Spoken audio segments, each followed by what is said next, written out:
Hey, somewhere in Indianapolis, 4 teams are still standing. In Phoenix, all 4 number 1s made it through for the first time in over a decade.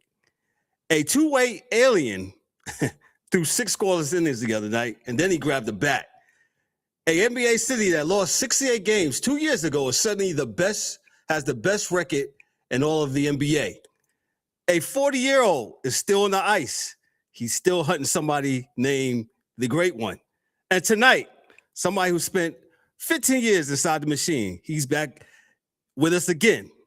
Hey, it's episode 495, Thursday Night Live show. Let's chase it. Let's get it in. Let's go. This is Sports Chasers, where real fans get real sports talk. No hot takes, no narratives, just objective perspective, honest debate, and everything happening across the sports landscape. Now, let's join the chase.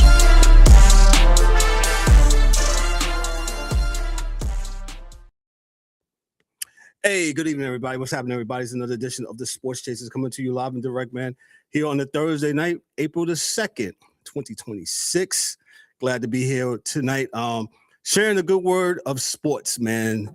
And very good week, man. We're in our Easter week here, Easter Sunday being on Easter Sunday, man. But before we get into everything, hey, make sure you like, click, and subscribe to the channel. Make sure you hit all the bells for all the notifications. And those that are listening to me under the sound of my voice, and y'all been really doing it. Give us that 1, 2, 3, 4, 5-star review, 5-star review. Love us or hate us. Let us know how we're doing, as you so eloquently have done. And you guys on the podcasting side have absolutely responded. Hey, man, we still in the top 10 in what the sports news genre, man. So shout out to all the listeners on all the podcasting hosting platforms. We appreciate you. Apple, Spotify, all of you guys. Thank you so much. Appreciate you. Let's meet the crew. D-Dubs, good evening, sir. How are you tonight? Yo, what's up, man? Thursday night Sports Chasers, man. We doing what we love to do every Thursday night, and we back again. Good to see you, man. Same here, bro. Same here. Same. Good to see you, man. Dan K, the hockey dude, 2 Thursdays in a row, man. I'm ecstatic Dan is here, and Dan's finally got time for the nonsense. Hey, we're back.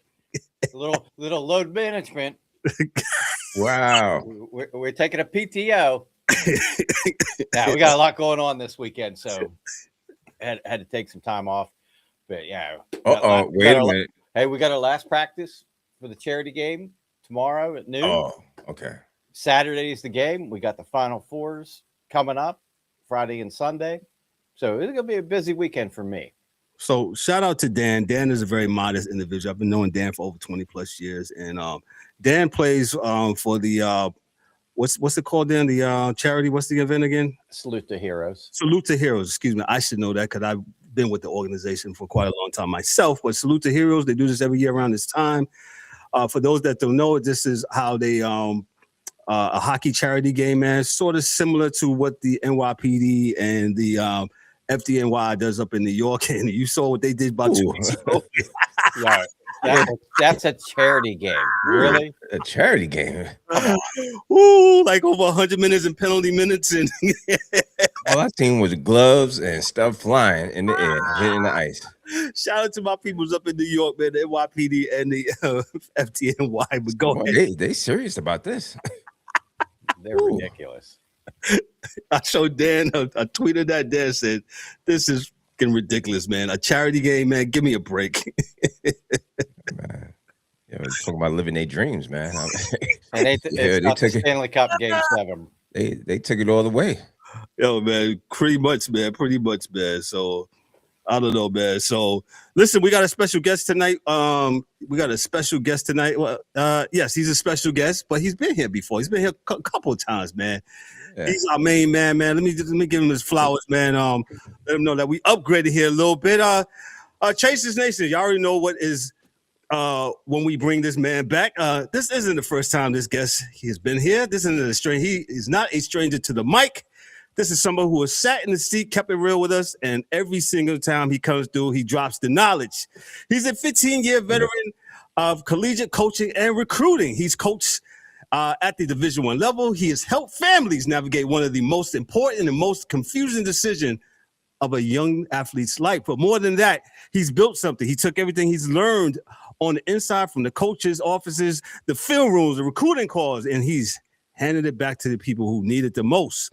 He's the founder of the NIL, the process, recruiting process, and tonight, and on the eve of the historic Final Four weekend, for both the men and the women, there's nobody better to help us break that down, right?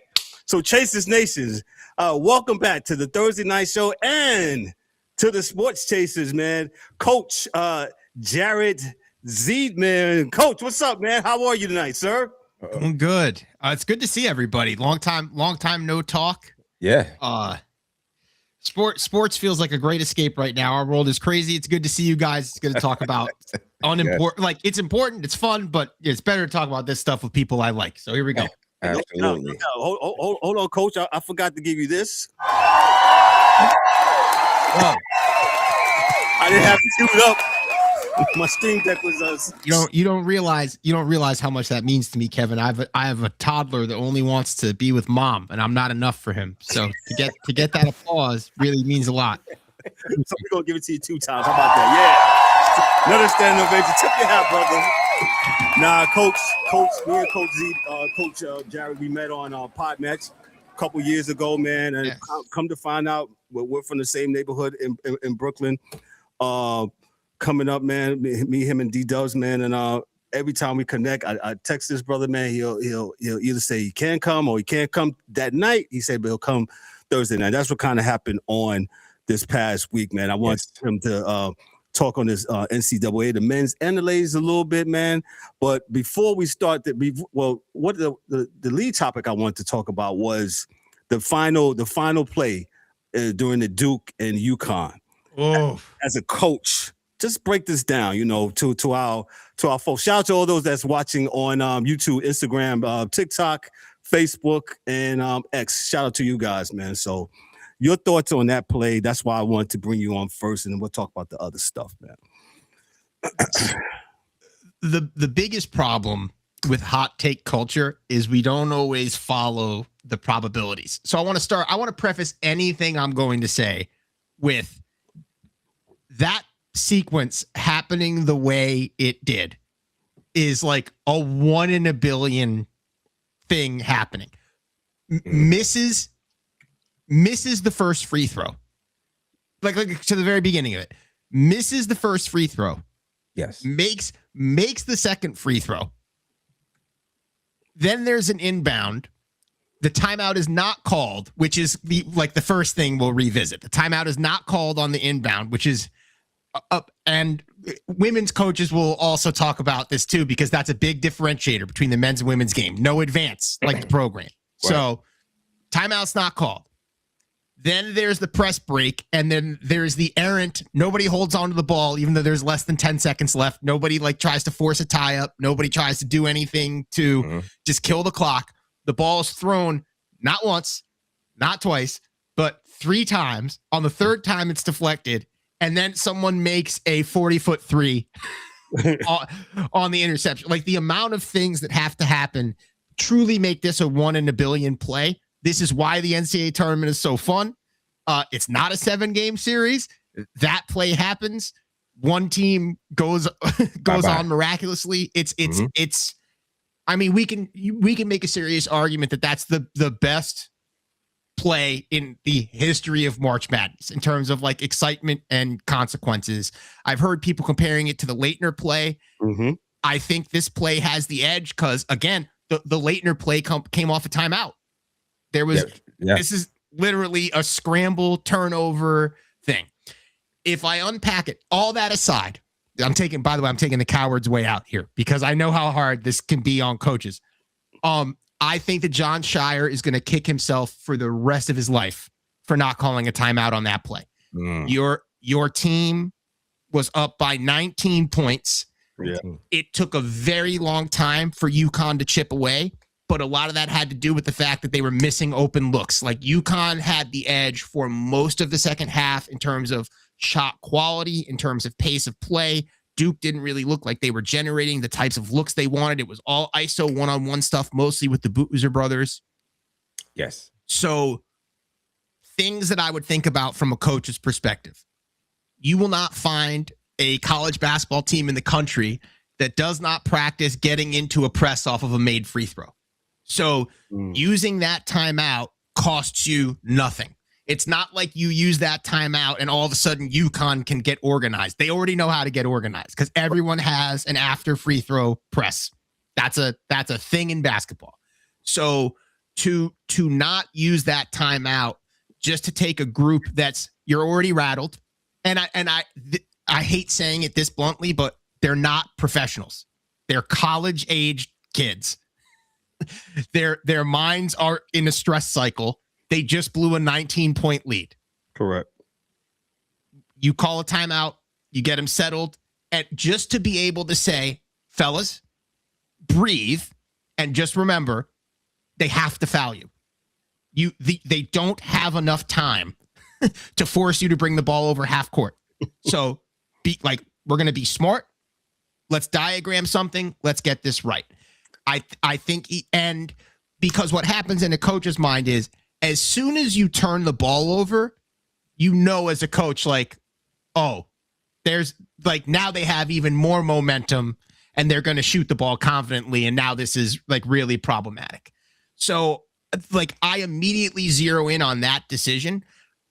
Again, so many other things in the play had to go right that I don't think it's a boneheaded decision to not call a timeout. It kind of falls into the category of do we foul or do we defend when we're down 3? Hey, Jared, real quick, you think he trusted his players too much, or is that such a thing as a coach? Yeah, you trust your players. That's exactly it. I think he probably did what his team has practiced, and it's a big philosophical thing that you probably are familiar with, D. If you're practicing every day and your plan is inside of 10 seconds off a make, I'm not calling a timeout. Right. Then that's probably how you're going to roll. But the thing I think about a lot, and I know you guys are active on social media, so I don't know if you saw this. They actually, maybe a month or so ago, did an inside a Duke film session with the guys where they specifically talked about late game management. Mm-hmm. And coincidentally, they do the exact opposite thing that they talk about doing in the film session. In the film session, they zero in on the Chicago Bulls. They talk about Billy Donovan, and they basically intentionally take a turnover to kill the clock, but moonshot the ball into the sky. And I understand why his kid did it. He had 2 open teammates down court. He tried to throw the ball to one of his open teammates and win the game. I just think he's going to forever regret not taking the timeout. That's my big takeaway. What about those that said about, he should have held the ball? I've heard that this week too. I'm fine with that too. Mm-hmm. The worst thing that UConn can do is force a tie up. You're going to pivot. If you hold the ball and you pivot and you turn your back to them, realistically, it's probably a reach-in foul, or you have a wide open teammate. The blunder of the play. If we look away from the timeout, the blunder of the play from an X is just strictly tactical, is that there's less than 10 seconds on the clock in the inbound, and Duke is trying to advance the ball. You are unnecessarily trying to push the ball up the floor against a pressing defense, which is literally what a pressing defense wants you to do, right? They want you to push the ball ahead. They want to speed you up. They want to force chaos. So if we just look at it tactically, you gave UConn what they wanted on what ends up being the most consequential possession of the game. Anything to settle them. Turn your back, pivot, reverse the ball. Literally, I hate Dean Smith old school style, but I'm going to put you in a box behind half court and we're going to 4 corners and make these people run around to try to trap us. There's so many things you could do out of a timeout that just aren't pushing with pace up the court. And it just ended up being, again, it sets up the most exciting play ever. So I can't complain about it, but it's just it's going to end up in the regret folder. I will say this, and I know you said this earlier, they're not pros. And the DA, who's not on tonight, he always said it. He said, Kev, they're kids. Mm-hmm. And we have to, the whole decision-making model and the, if anybody knows anybody, I know me and D Dubs probably heard the word OODA loop. His OODA loop was stuck. He's stuck. Yeah, he was definitely stuck. If you don't know, look it up. I don't have the no producer right now, so you have to look it up for yourself, man. But his OODA loop was stuck, and like you said, his decision was like you said, Coach. Man, I see these two guys open. Let me try to get up there, and he did it, and voila. And like you said, everything had to go right. The kid that shot the 35-footer, that had to, net, the ball hit with net, and it goes in. Right. And like you said, 19-point lead that they had. They kept chipping away. Because I had turned away from it from a little bit. I was like, okay, they got this. You know what? And then I think D-Dubs had texted me. He said, hey, man, they coming back, man. I said, no way. And I said, wow. And they came back, and this is where we got, and this is where you're at, man. So let me transition. What's your thoughts on this Final Four, and who do you like, and who you going to see in the and on the final on Monday? I hate saying it this way, but I do get the sense that UConn finding their way into the Final Four sort of changes everything. Mm-hmm. I was not going to pick Duke to win it. I thought Duke got too close of a scare with Siena, and I also thought that Siena kind of put a blueprint out for how to give Duke trouble offensively. There's a level of physicality that teams brought against Duke that I think Duke struggled with in most of their matchups. I lean towards the Michigan side of the bracket. I think that Arizona plays in a really unique way.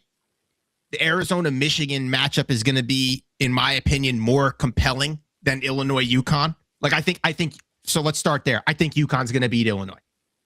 And to me, it just comes down to like experience, coaching staff, players. But then on the other side of the bracket, you have like the Dusty May new school offense. Michigan is by far the most balanced scoring attack. Right. And then you have, listen, if we're talking as like city Knicks people, how is Arizona not everybody's favorite team? We bruise in the post. We're only shooting threes if they're wide open. We're going to play the way we philosophically change, and we're not going to play for anybody. My gut is that UConn doesn't have the exact personnel to match up with either of those teams. Wow. But I do think UConn in the Final Four can advance. I've been dancing all day on whether or not I pick Michigan or Arizona in this game, and I just think Michigan's balance is so difficult to contend with.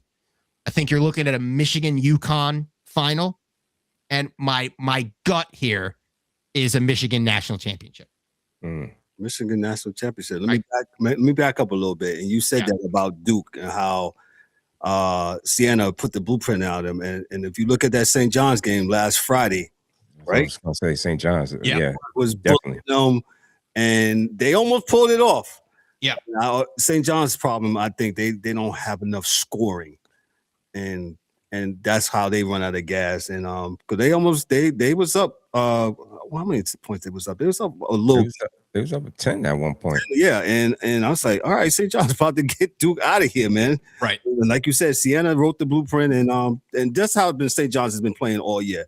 If you saw that last game, they played against Connecticut in the Big East championship, and how they just bullied and brawled. And like you said, as Knicks fans here, how they used to do in the 90s, man. Just, hey, we'll play a 72-69 game, man, and we'll limit your possessions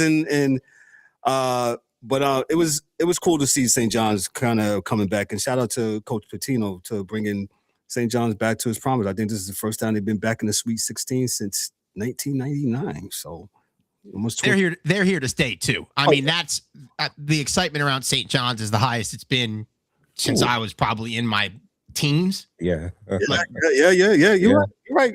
So definitely. Yeah. Gotcha.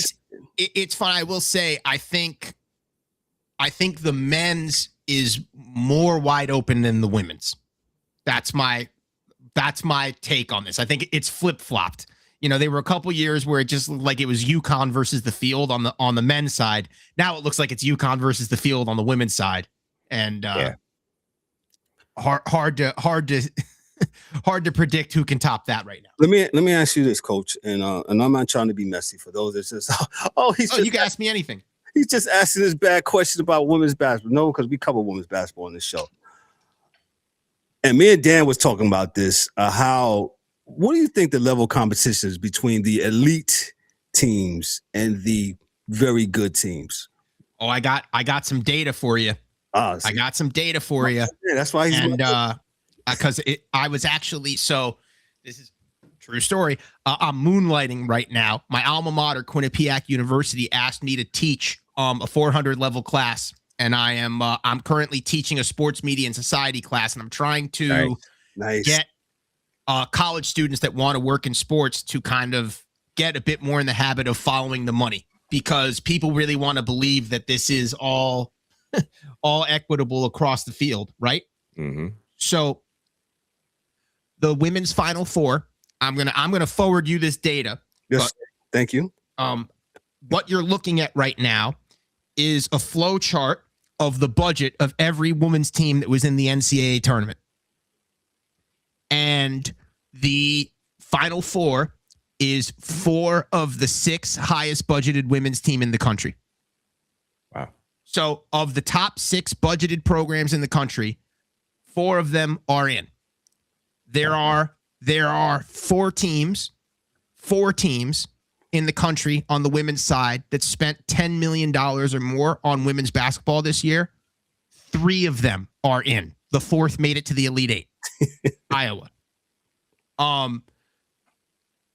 The only one that isn't spending $10 million is UCLA, and UCLA has a nationally syndicated reality show that is generating additional money. That's literally called, if you are unfamiliar with this, it's on the Fox Sports Network, UC as in SEELA, and it's a behind-the-scenes documentary of how their players are living, and that is their NIL generator.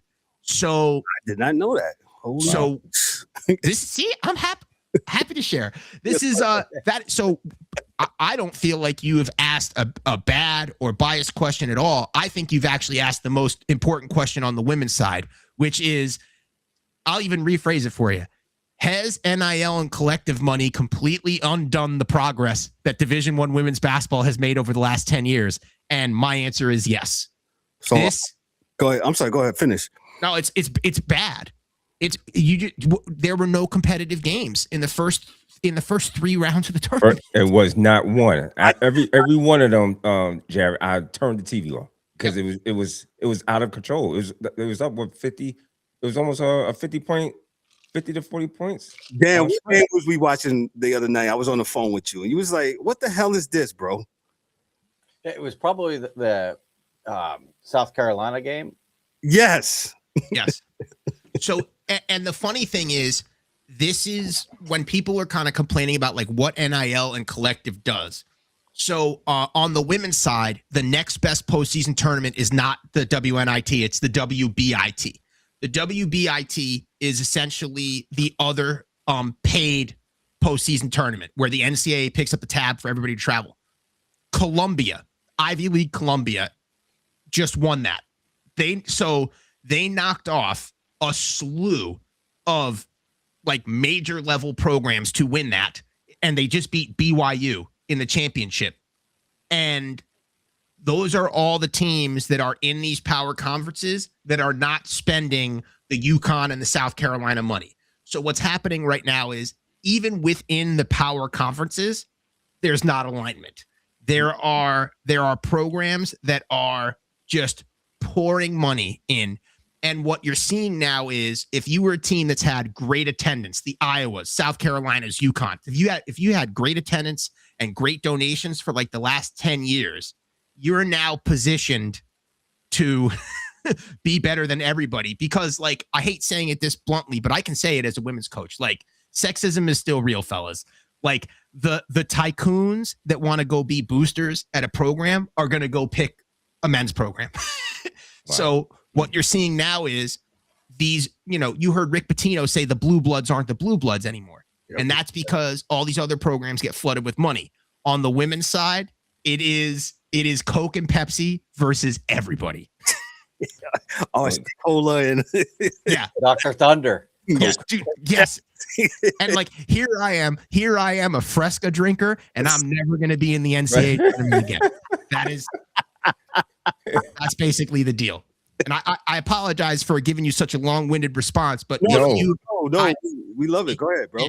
If you follow the money on the women's side, it is bananas how in line funds are to wins on the women's side. Wow. That's a good insight there, man. Like I said, we know what we was doing when we brought the coach back. We know what he was doing. Hey, man, since he said he don't get all these applause, man, Yeah, there you go. And he made us laugh.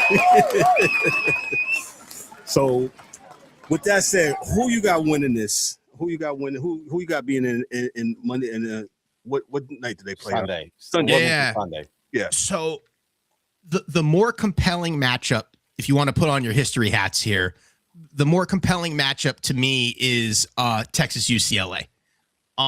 This whole tournament has sort of felt like it's a sweepstakes to see who's going to lose to the UConn women. Mm-hmm. South Carolina has beaten UConn in the past, but our most recent memory of a UConn South Carolina matchup is Dawn Staley having like a meltdown in the national championship game last year, and UConn's defense giving them fits. Suffocated. And yeah, UConn is deeper this year than they were last year.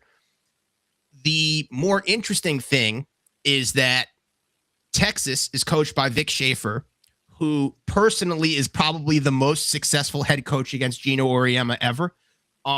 Famously, when Vic Schaefer was at Mississippi State, they had that crazy buzzer beater with Morgan William, and that was when UConn had won like 120 games in a row, and then Morgan William hit a buzzer beater in the Final Four to knock UConn off, and that that UConn was considered a Goliath team at that time. UCLA has Lauren Betts, who's widely considered the best forward in the tournament and is like legit 6'8", unstoppable. And I hate saying it this bluntly, but like the only competitive Elite Eight game was UCLA Duke. And the entire game was just lob passes to Lauren Betts, and she's unstoppable. If Texas can beat UCLA, I think Texas is the team of the four that has the best shot at beating UConn. Do I think that's going to happen? No, I do not think that's going to happen. I'm gonna go UConn over South Carolina in a less contested game, and then UConn over Texas in the championship in a tighter game is gonna be my take. Gotcha. I'm eager to hear your guys' takes on this if you have one, because it's one of those where like you don't want the outcome to be as predictable as you think it's going to be. So I would love it if someone was like, I think you're wrong. I just been watching UConn this whole year, man, and how they've been just steamrolling people, and with your opening statement, I just think it's a foregone formality. How they've been rolling, man. Gino and the ladies made Dawn Staley wild out last year. I'll give props to those older programs, man, but I just think UConn is hands down. They are the cream of the crop this year, man. Again, man, I see them just winning. So I'm excited to watch both. I'm a little bummed because I thought we were on a hot streak. There were like 4 or 5 straight years where I was like, the women's Final Four has been better than the men's Final Four. I do not think that's going to be the case this year. I think there are going to be battles on the men's side, and the following battles in the Sweet 16 and the Elite Eight. So I'm excited for good basketball, but I think the men have the edge. Go ahead, Dan. No, just to be devil's advocate here. Of course, yes, UConn has a lot of talent. But if you go through their entire schedule, who did they play? Right. Michigan and probably Tennessee. Now, they haven't had a game this entire tournament that was vaguely close. Like, they've just been curb stomping everybody. But what's going to happen when they finally face some adversity and have a team, like the South Carolina team, to me, like I got a couple buddies at work that are from South Carolina, and they're just, woo, USC. But, and I watch them, and I'm like, they have games where, they're really on it. And then they have other games where they can't make layups. They can't make, 10-footers.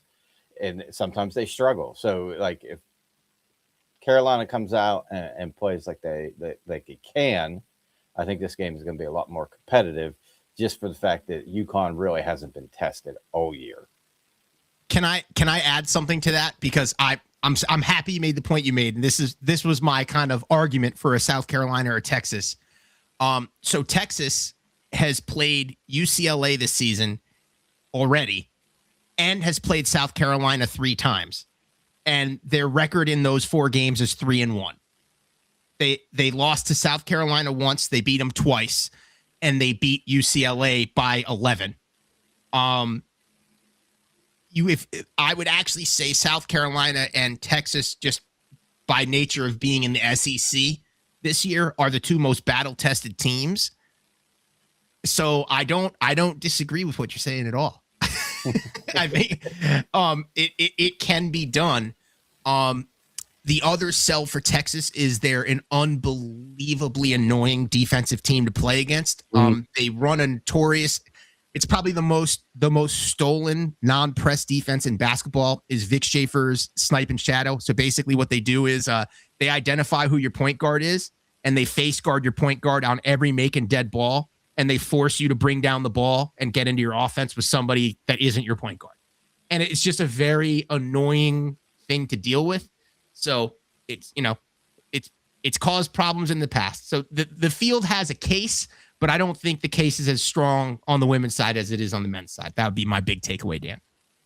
Dan makes a good point. I say the same thing. I said it in college football, and I know it's 2 different sports, but when I say that when you don't face a lot of good teams, or you haven't been battle tested, and you don't know what adversity feels like because you've been steamrolling teams, and then usually it always happens when you get to that one of those championship games, what we call in boxing, we say the championship rounds, when you really get punched in the face, you getting punched in the mouth. Can you handle that? And we'll see, because we got Texas and South Carolina, 2 good rebounding teams, good defensive teams. So I can't remember as far offensively how they're, but as long as you got some defense and you can rebound and control the boards, you got a chance. So, I wouldn't count either of those 2 teams out either. So, good point by Dan, just mentioning like who have they played and, over the course of the season. So, D-Dubs absolutely made that point. I forgot what team this year, and he came on the air and said, "I told you so."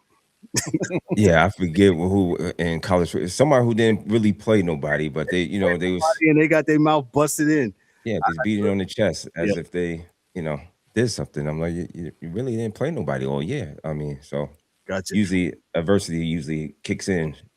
But I will say this: if you watch UConn play, they're good. No. That team is so disciplined, and fundamentally sound. Yes. Like who was it they were playing? Was it Louisville?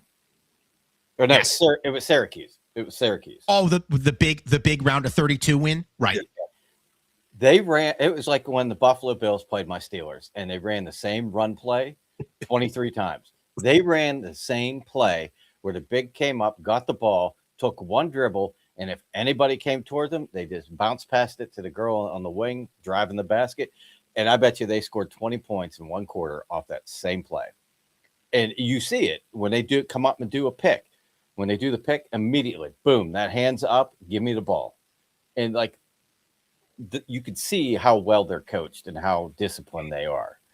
So it is, Dan, you make such an interesting point, and I almost wonder if it also speaks to like a scary state of basketball on the women's side, that like when we think like, oh, UConn got in the NCAA tournament and they blew out a team, your mind is like, oh, they probably just beat the number 16 seed who is happy to beat there. the teams that we're talking about that UConn beat by a minimum of 20 are Syracuse, North Carolina, and Notre Dame. These are all perennial national powers. Powerhouses and really good programs. Yeah. So and I'm not saying boo about their programs because Hannah Hidalgo on Notre Dame is going to be a lottery WNBA pick. She's going to be a beast. North Carolina is doing an amazing job, but it just kind of feels like there are 4 or 5 teams on the women's side, and then there's everybody else. Yeah, just agreed. And it's got to get addressed, and the women's game has to figure out what they're going to do about it. And Jared, to go to your point, UConn, it's hard to pick against UConn, a team that's number 1 in both points per game and field goal percentage. It's yeah. This is a well-run team as well. So it is what it is at this point. Jared, let me jump over to the NBA real quick, and specifically our New York Knickerbockers. Me and you haven't talked. Kev, before you get to that, can I ask this one question? Go ahead. Audi Crooks, does she go to USC or does she go to Notre Dame? Where do you see her fit at? This is so good question, D. I thought that the rest of the team got in the portal because of her. Okay. So when she got in the portal, I was really, really surprised. Audi Crooks this season has been, like, in my circles, Audi Crooks is the women's basketball player that non-women's basketball fans are the most fascinated by. I get the most questions about her than I do anybody else in the sport right now. I would be concerned that if she goes to a program that is trying to go to the national championship, a USC, a UCLA, I'm worried that she might not be able to adhere to the physical standards of that program. That's a fair point. I said the same thing. I don't know. Can she handle the rigor? That grind? And this is, I don't know her. She's built in a very specific way physically, but you can observe she's maybe the best interior player the women's basketball game has ever seen offensively, and literally cannot move laterally. So you have to put her in a zone. You have to put her in drop coverage on defense. She can't move.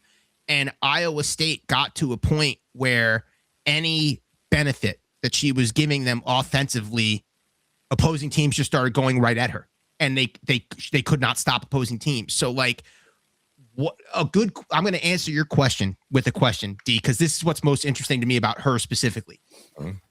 What is the financial value of someone that can only help you on one side of the ball and can only play 20 minutes a game? That's a good one, because when I see her, I see Luka, right? But Luka can shoot, and he's phenomenal offensively. Hey, he won NBA Player of the Month, dog. Yeah, he's hot right now. He's hot, right? And then I see her, and I get what you're saying, because laterally, yes, you could go straight at her and get around her, but she can't defend. So yes, what's the monetary value? She has to put up a hell of a lot of points in order to offset that. So I don't know. I don't know. Coach, go ahead. People that don't understand basketball think that she's the best basketball player in the country. Oh, good point. And by the way, I think she's gifted. Good. I think she's gifted. Yeah. I don't think she's the best basketball player in the country. Yes. No. I don't think so either. I just think she's gifted, talented, whatever how you want to say it. But when the coaches get to X and O in her, she's going to have a problem. Well, you saw what they started doing. They started bringing their bigs out and making her come up the lane. Yes. And freeing up underneath the hoop. Good point, Dan. On defense. And then they would just run screens past her. The game is faster now. So, like, you can really mad scientist your way through an Audi Crooks conversation where, like, Luka's the perfect example, because the mad scientist question is, how do you have someone on your team that averages that and this level of efficiency and your team is not undefeated. Mhm. How does that happen? It's amazing. Yeah, basketball is not football. That's Right. the short answer. Mhm. Can we fix her from a standpoint of, her being moving lateral, and I don't know. I think because if this is the weird thing about college, like college doesn't have the inside dirt sheets like the pros do. Like this kid is a kid. She's been Right. super protected. So the question you have to answer, which I don't know the answer to, is it a health problem? Like, is she actually on a minutes restriction Right. because she has mobility issues? Or is she just not bought in and she's giving you what she's willing to give you? Give you. And that, I don't know. Like, I don't know if you'd remember this, but you remember when Kevin Durant was in college and they got him prepped for the combine and they were like, all right, KD, it's time for the bench press. And he was just like, no. Nah, he's not doing that. He's got 2 sticks for arms, man. He's not. Right. So I don't know. Like, it's hard to know if it leans towards that or if it leans towards the other thing. Gotcha. She'll add value wherever she goes, but it's hard to imagine she'll have the same type of role that she did at Iowa State. Gotcha. Great question though. Good question, D. Let me tap into the Knicks real quick. Been kind of a up and down season for our New York Knickerbockers. Mm-hmm. The consensus was Tibbs was playing only 6 people, so they got rid of Tibbs. Jesus. And it looks like we sacrificed some defense for Coach Mike Brown now. And I looked at the Houston game the other night, man. The Knicks, from start to finish, man, they looked like they was disinterested. Didn't want to be in Houston for whatever reason. I don't know. Can you just give us a high level your thoughts on the Knicks this year and what's going on with them? Yeah. In getting rid of Tibbs, and we've talked about Tibbs. Yes, sir. And I've Fury texted you a few times during the playoffs last year. I'm going to work backwards here. My end game is the Knicks are a better team this year than they were last year. They will be a better team in the playoffs this year than they were last year. The problem that I think Knicks and their fans are experiencing is in getting rid of Tibbs and all the assistants that think like Tibbs, the things that made this team fun to cheer for in the regular season were that they played like, this is a very weird comparison, but like the Knicks to basketball are like attitude era professional wrestling. Like I don't like wrestling. I like Stone Cold Steve Austin. Yeah. I don't like wrestling. I like DX. Yeah. Like the Knicks were an anti-NBA team. They played 7 people. They played every game like it was the championship. There was no load management. Nobody rested except for Mitchell Robinson, who could not stay healthy. Correct. So what you're seeing this year is what it looks like when the Knicks are coached by a modern NBA coaching staff and management team. And I see rest games, and it has looked, I would say, at least 6 games this season where it looked like nobody cared if they lost or won, which was unacceptable. Yes. Unacceptable if Tibbs was your coach, right? Here is if we're gambling, here's the flip of that. They're going to be healthier for the start of the playoffs, and they're going to be deeper. And the thing that Mike Brown has done that I will give him credit for that does make me go, Tibbs could make this team great, but not a championship team, is he's taken these same people that Tibbs had and just unleashed them from the bench. Landry is a playoff caliber bench player. Jordan Clarkson is new, and he's a playoff caliber bench player. We know what Mitchell Robinson can do, but Tyler Kolek is someone that when blossom.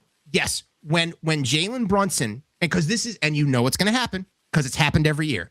When Jalen Brunson gets into these ball dominant moments in the postseason, and it looks like you need a point guard, Mike Brown will actually put in a point guard.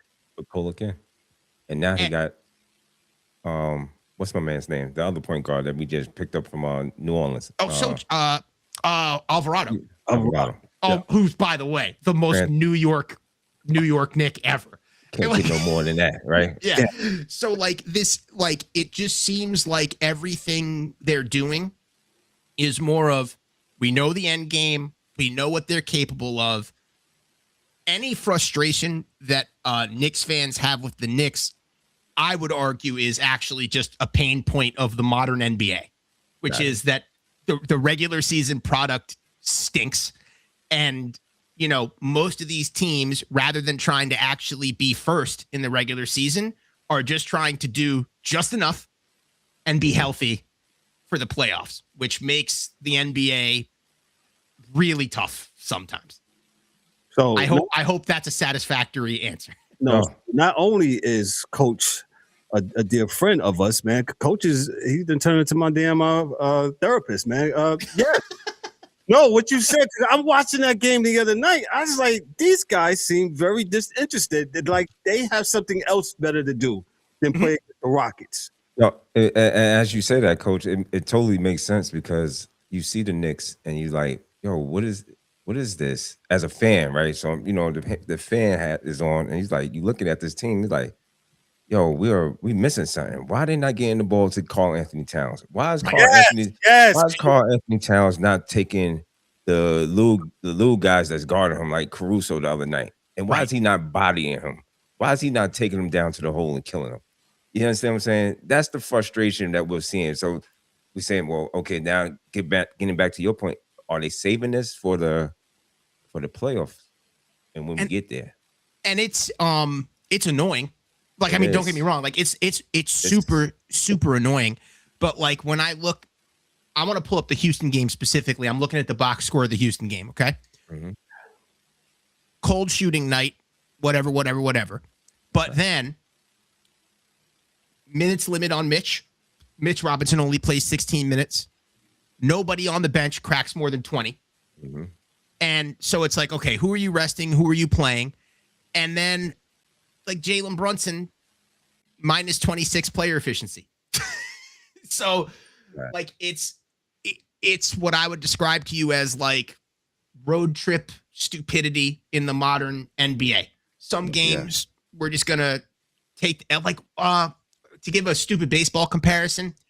The Mets put out Love Lady and he got beaten up in an opening series against Pittsburgh, but they had used too many other arms in their bullpen. Right. So they were like, we're just going to leave you out there. Yeah. Like, take it. Yeah. And I think that they know what they need to fix. I think they know what they're capable of defensively. Where I get worried is like, it's mighty overconfident just to assume you'll be able to turn it on when you need to. You know, I think do you get the sense that a Detroit New York playoff matchup is sort of inevitable at some point? And I feel like the hunger from Detroit is going to be much different than last year, and the Knicks have to be prepared for that. But I think personnel wise, they've done enough. And like, this is where I try not to hit the panic button too hard. They're in third place right now. Mm-hmm. And they actually have, if we're just looking at numbers, they had a better record in March this season than last season. So like, their losses are bad. That's concerning. Their losses are all on the road.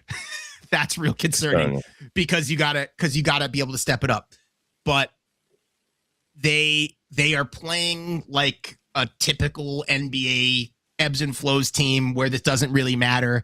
And, you know, the end of April is going to hit and I think it's going to be okay. And here's the next thing. Do we trust Mike Brown enough to get us over the hump? I like Mike Brown a lot. Okay. I feel like people have very mixed feelings on him. I also think that going from Tom Thibodeau to Mike Brown is tough. Like you got really used to one specific voice and one specific style. Mm-hmm. The thing I would really try to remind Knicks fans of is what Mike Brown came from. And Mike Brown is a Steve Kerr guy. Now he coached independent of Steve Kerr, but after his Cavs days and after his early days coaching LeBron, he got under Steve Kerr's wing. and he's trying to run, I'm going to have a 10-person rotation in the playoffs. We're going to fly up and down the court. We can have defensive lapses, but we're going to lock in when it counts. It's different than, a defense or die head coach. Right. But what I will also say is, can you think of any time in Tom Thibodeau's entire tenure as the Knicks head coach where in the Knicks' best moments this season, the ball moved anything like it did this year? No. Yeah, not at all. This ball is moving around here. Yeah, you can see the difference. Totally see the difference. Yeah. They're playing 4-out motion. They're screening away from the ball. It's not just Jalen, you're going to dribble, and then you're going to dribble a little more. Yeah. And then, hey. And a little bit more. Yeah, when they least expect it, you're going to keep dribbling. A little bit more. Yeah. Right. And then we're gonna set a high ball screen for you with 8 seconds left on the shot clock. And we're gonna really catch him off guard because no one has ever seen that before. There's it's just he has them playing the way they need to be playing. I think the other big thing I wanna make this stand because I have the opportunity to. I have to defend Mikhail Bridges. That's the other thing I have to do. Go ahead, man. Please do. Okay. I've been waiting. I've been waiting. It looks like I might start an argument with somebody. No arguments. It's because he's just been. I guess I'm looking for more from him, and it's just not what we looking to see. We're not getting what we thinking that we should have. No, I'm gonna tell you what it is. We're thinking that we should get all of this for all that we gave up. Yes, that's the problem. And on top, sorry. Oh, and on top, I haven't seen Ryan in forever. Good to see you, man. What up, bro? And on top of that, right? What's up, brother? And on top of that, he's like the fourth option. Yeah. So there's going to be inconsistencies. You can't. Yeah. I mean, Cat is the number 2 option. You see inconsistencies with him because he doesn't get the ball. He doesn't get the damn ball, right? Yeah. It's the same thing. It's the same thing with Bridges, but like you said, it's what you gave up for him. Yeah. So that's the problem. This I love. You guys are the perfect group to talk to about this because it goes right to your intro. I don't have to have a hot take argument with someone. We can talk actual basketball and the way the basketball plays, and you guys speak my language. So I'm looking right now at the field goal percentage leaders in the NBA. I want you to take a guess at where you think Mikhail Bridges is in terms of field goal percentage as guards on this list. It's going to blow your mind. Go ahead, Ryan. Well, from what I've watched and now Mikhail did start off really good this season. He started off good, so he was shooting a high percentage this season. It was just he's been in a slump lately. And when I say slump, it's not that he's shooting bad. He's not getting that many shots, so he'll have like 8 points, but he'll be 3 for 4. Yes. Okay. So this is this is good. This is good. The Knicks have an interesting problem that has nothing to do. Before we went on the air, we were talking about we need to get out of work and we need to escape work talk. The Knicks have an interesting workplace problem. Okay. Here's the workplace problem, Ryan.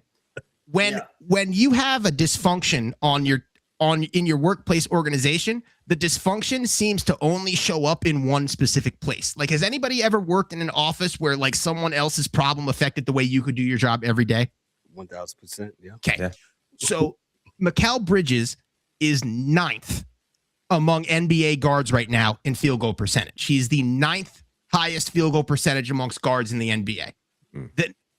Which, if you just take that stat on its head, okay, then I guess it's reasonable that the Knicks mortgage their future to get an elite shooter and mid-range player on their team. The dysfunction is that the Knicks don't have a pass-first point guard. So the people that screaming that, yeah, we've been talking about that. Several episodes about how Brunson has the ball. But go ahead, I'm sorry. Yeah, so the people, who are the 2 people that suffer the most? And by the way, who are the 2 people that I think would be the most likely to bail if this team hits hardship? OG and Mikhail Bridges, because they are two elite wings that, depending on how the flow of the game is going, never touch the ball. And being a wing sucks because you're not in charge of whether or not you get to do your job. Right. You're instructed to run up the court, hold space in the corner. Maybe you get the ball, maybe you don't. And then the biggest criticism we give of wings, shout out to Larry Hughes, is when you do get the ball, then you just huck it up because you haven't touched the ball every 5 possessions. So like, I'm so accustomed. Oh, go ahead. Or you get it with 4 seconds left in the shot clock. So you have a grenade and now you got to do something with it. Right. John Morant. Yes. So the flow of the game totally kills his shot quality. And I feel for him because what I see happen to him a lot, especially this season, is when the Knicks have struggled, it's been because opposing defenses have schemed really well against Jalen Brunson. And then people have been like, oh, Mikhail, your turn. Take 20. And he's just like, wait, what? Like, Yeah, I think he gets penalized more than any other player in the NBA right now for being a bought-in teammate that plays hard and does his job. Yeah. Yeah, that's a good point. Right. You got some good points, Ryan. And also to the piggyback on that, Jared, what you're saying too is there's also a pecking order, right, on teams. So we know that Brunson, as a shoot first point guard, is going to get his shots no matter what. Right? Now you have Cat, who's just an offensive talent. And that's his strength. And you pay and he's your other all-star. You brought in OG, you brought in Bridges to complement those guys, right? As mainly as wing defenders, not scorers. So when people get on Mikhail Bridges for not scoring, you got to fall back and be like, he wasn't brought there to score. He was brought there to help with defense, like you said, 3-and-D. OG 3-and-D, right? And I say this all the time to the guys. The reason why sometimes the Knicks offense looks bad is because Jalen can't stop anybody from going by, so it collapses the defense. And then you have Cat at the rim, who's not a rim protector. But then you have the 3-and-D guys on the wings. They're on the wings, so they're not in the play. So it's unbalanced, if you ask me, in a sense. That makes sense. Balance is a good word. This would actually, because this would be, it's funny because we were talking about like what are the concerns for the playoffs. My biggest concern for the playoffs is a symptom in the regular season, which is that the Knicks wings play better when their point guard is not Jalen Brunson. When Tyler Kolek is pushing the pace in transition, the Knicks play better. When oh my God, I'm drawing the blank on his name from the Pelicans. We talked about him earlier. Alvarado. When Alvarado is pushing the pace, it's better because I think there is a level of certainty that they're like, I'm going to hit this spot and I'm going to get the ball. If I hit the spot, I'm going to get the ball. And my biggest concern is point guard play, at least historically. I mean, I can't think of that many teams that have won an NBA championship with a ball dominant scoring first point guard. Isaiah. That was it. Yeah. And Isaiah had to change his game. Yes. He basically changed his game. Now they started running more action for Joe Dumars, running more actions for other guys. Bill Laimbeer was now going to pick and roll and things of that nature. So yeah, like it's to piggyback on what you're saying, it's hard because Jalen Brunson is basically he's a shooting guard in a point guard's body.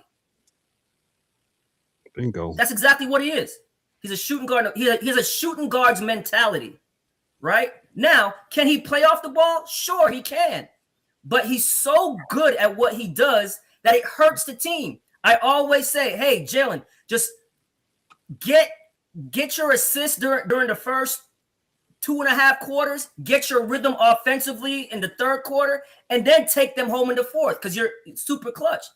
Like Brunson's having a down year. I don't know if you've seen him lately in his stats. His stats might look nice, but his body language doesn't look. He looks tired. Yes, I mean, yeah. And I think can't blame Tibbs. Yep, and I was going to say that's the other thing. He doesn't have. He's got a lot of new voices in there. He's got to figure it out too. But I think long term, the new voices are good voices for him.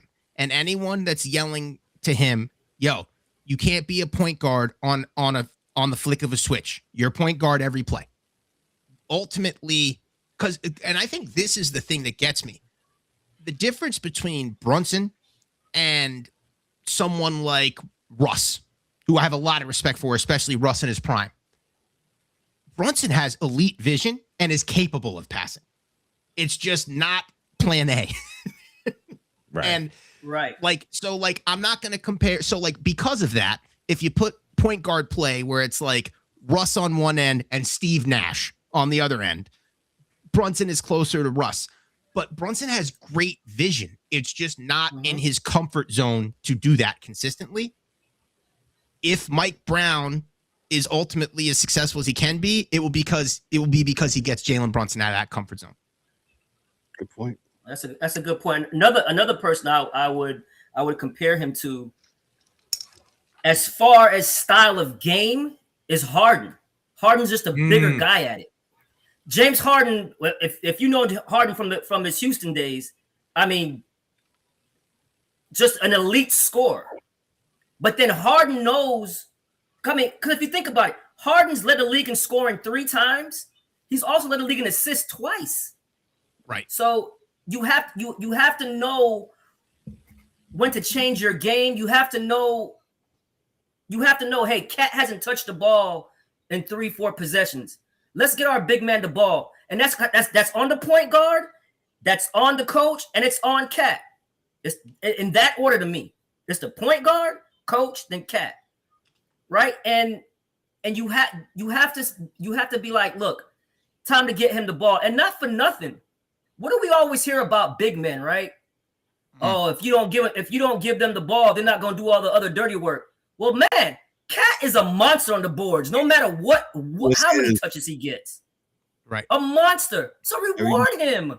And not only that, besides Brunson, like I was having a debate, I actually think Cat is a better offensive player because he's big and he can shoot.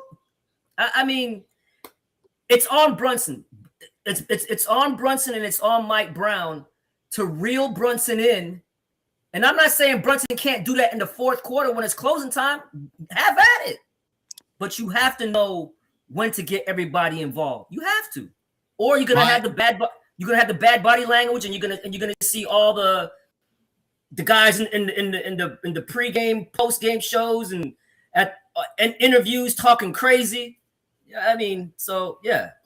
I know that there's other things coming along besides basketball in this chat, but I think where I would kind of give my closing thought, Ryan, to your exact point is, to steal the football reference, I have never been a fan of the gunslinger quarterback archetype because it's too high risk, high reward, and interceptions matter. And I think Brunson does what he's able to do, and I think the Harden comparison is a good one because of volume. He has the ball in his hands constantly. He has the opportunity to make these scoring decisions, passing decisions, and you kind of live and die with it because of the other things that he plays with. He plays with such grit. He plays with such tenacity. Absolutely. It's the old gunslinger thing. The further and further you go into the postseason, the harder and harder it is to live and die with that. Yep. And that's my big concern for this team. Yep. Ladies and gentlemen, he is Coach Jared Zeidman. Thank you, sir. Thanks, everybody. Coach, this has been great, man. Thank you so much, man. I appreciate you, man. We're going to have you back for the playoffs when the playoffs start, man, for the NBA. Oh, my God. I'll probably be crying my way through it, but I'm here for you. All right. Be good, fellas. Coach, Good seeing everybody. Coach, who's your team, Coach? Who you like in the NBA? Who you for? Who's your team? I'm pulling for the Knicks. I'm pulling for the Knicks. Oh, you're a Knicks fan. I think the Knicks can win a championship this year. I really do. Really? I really do. Crazy talk, I know, but I think they can win a championship. No, they're there. They're right there. Listen, if you can win the East, you can win the championship, because all it takes is for you to get there and something crazy happens. Because we all know what wins these chips is health. Health. That's the biggest key. Everybody's good that makes it to the conference finals, but health wins these championships, bar none. I'm gonna be saying a lot of prayers for this group. Right. Toronto Raptors wouldn't have a championship right now if Golden State didn't get hurt. It's just the facts. Keep them healthy. All right, you guys too. Health and happiness to everybody. Enjoy your holiday weekend. We'll see y'all real soon. You got it, Coach. Absolutely, brother. Take care, brother. You again, man. Thank you, sir.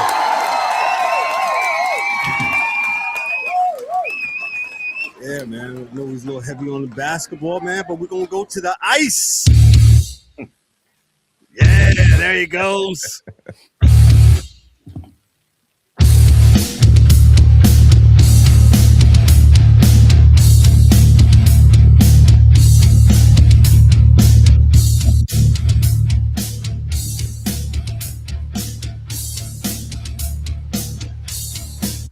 All right, Dan, you got goalies fighting. Isn't it wonderful? It's almost that time. Playoff time is right. I don't know if you saw the picture of Dougie Hamilton and Trocheck arm in arm up against the glass, just smiling, watching them two throw. Colorado, they got 108 points. The Sabres, they got 100 points since the 2009-2010 season. Dan, take it away for the NHL, sir. Oh, we're getting to it. We got probably most teams, it's either 6 to 9 games left. So it's going to be hard. Like the East is really tight. Like Carolina and Buffalo are leading the way with 100. Tampa's got 98. They're playing the Penguins right now. It's 2-2 in the second. And there's a lot of meaningful games tonight. But you got the Islanders, they're right on the heels of the Penguins. Like, so you got Montreal with 96, Boston with 94, Pittsburgh with 92, Islanders 89, and Columbus at 88. That's your bottom five of the Eastern Conference playoff teams. And then you go to the teams that are close looking in. You've got 3 teams, Ottawa, Detroit, and Philly, all with 86. And then Washington has made a little bit of a turnaround, and they're at 85? It's possible for, any of these teams to work their way up. Like Philly, they're 2 points out. They're 7-2-1 in their last 10. They've been playing really well. But like we say, there's a lot of teams and a lot of games being played that have a lot of implications of who's going to make it and who's not. So like right now, Carolina is up 3-0 on Columbus. And right now, Columbus is that last team holding the spot in the playoff, the 8th seed. And then, not that this is detrimental to Montreal, but they're playing the Rangers, who are at the bottom of the East. But they're trying to call up and catch, Tampa Bay or even Buffalo. They're 4 points behind Buffalo for the division lead, meaning they get the wild card team instead of having to play Tampa or Buffalo. So a lot of these games have a lot of meaning. Philly and Detroit are playing each other. They're both battling for that last spot, and they both played the same amount of games. So this is kind of like a 4-point game for them, whoever. Mm-hmm. The only problem is with the way they do the standings, and if you go to overtime, you get a point. That's where it makes it difficult for teams to make up points. Like if you're 2-3 get out with 6 left, you got a shot. But if you're 8 points out or more, it's going to be really difficult, because a lot of these teams, they just got to, make it to overtime, get that point, and make it really difficult for you to catch up. But on the West side, Colorado, Dallas, Minnesota, that's basically the Central Division, the top 3. And then Anaheim, who played San Jose last night, I believe it was on TNT. I watched that game. And I will say this.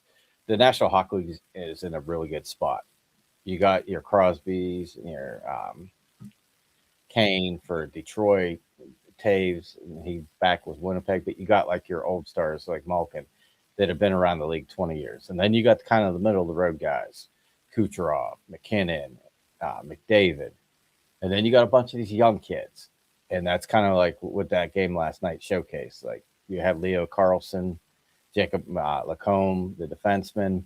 You had, a lot of these young guys. And then you had on the other side, Macklin Celebrini, which that kid's got over 100 points this season. And literally, he put San Jose on his back last night and tied the game and then set up the game winner when they were down 3-2 late in the third. And that was a huge game for Anaheim because they're only 2 points ahead of Edmonton for the league, for the division lead in the Pacific. And, San Jose's trying to get in. They're the last team looking in. They're a point behind LA. So going into, these last 6 games or whatever, some of the spots, like Colorado, there's really no chance that they're not going to be the top seed. Yeah, you got this. And then, I saw a great stat that since they fired, was it Kevin Adams from Buffalo?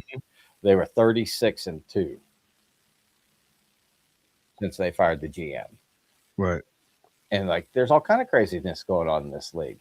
You just the other night, Toronto fired Brad Treliving, the general manager. General manager. They got what? They played that night, so they had like 8 games left.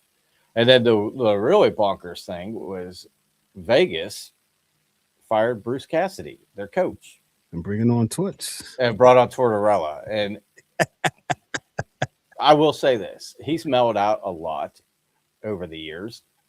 You don't say. When he was like with the Rangers. Oh, he was a maniac. Yeah, he was like Mike Keenan. He was just a psycho. I don't know which one is worse, him or Mike Keenan. But that's the good thing, though, is anytime that he takes over a team, like you're looking at probably 2.5 months.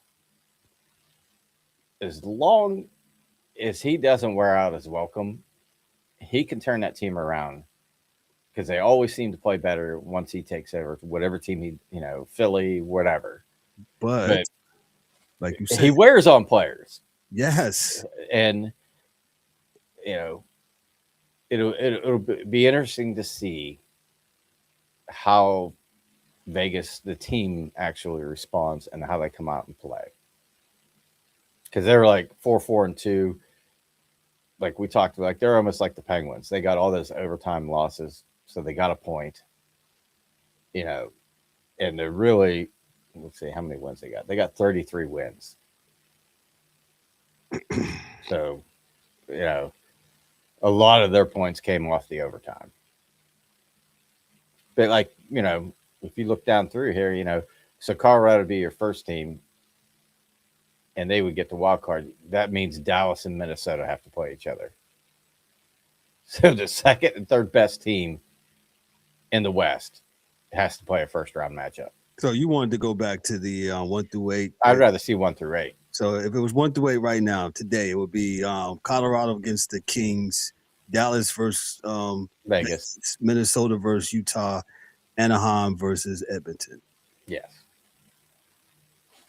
But they don't want to do that. Like we talked about before with the advertising dollars and everything, they get stumped into that on the first round.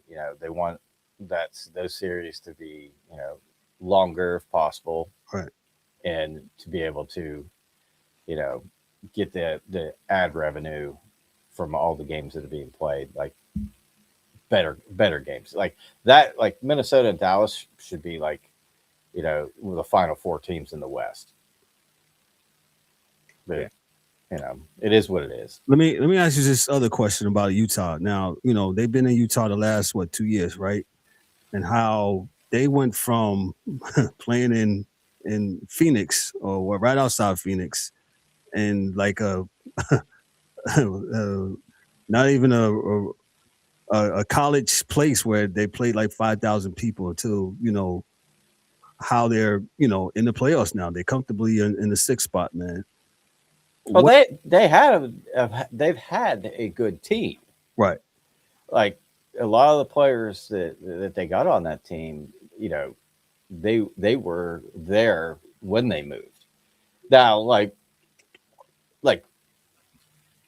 if the ownership prior that had him in Arizona, if they didn't burn all the bridges, like they probably would have ended up staying somewhere in Arizona. But you know, they moved from what was it, Glendale? Yeah, they moved all over the place. Yeah, they were like 3 different places. Then they went and played at Sun Devil, Arizona State's. Like they actually built a whole building beside the rink for locker rooms and stuff because they can't share with college kids.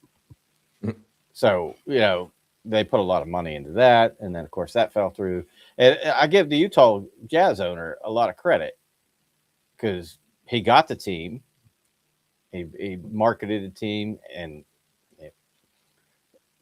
I think that they've been on like 18 months at least of renovating the arena where the Jazz play to accommodate hockey better. And, you know, that kind of thing.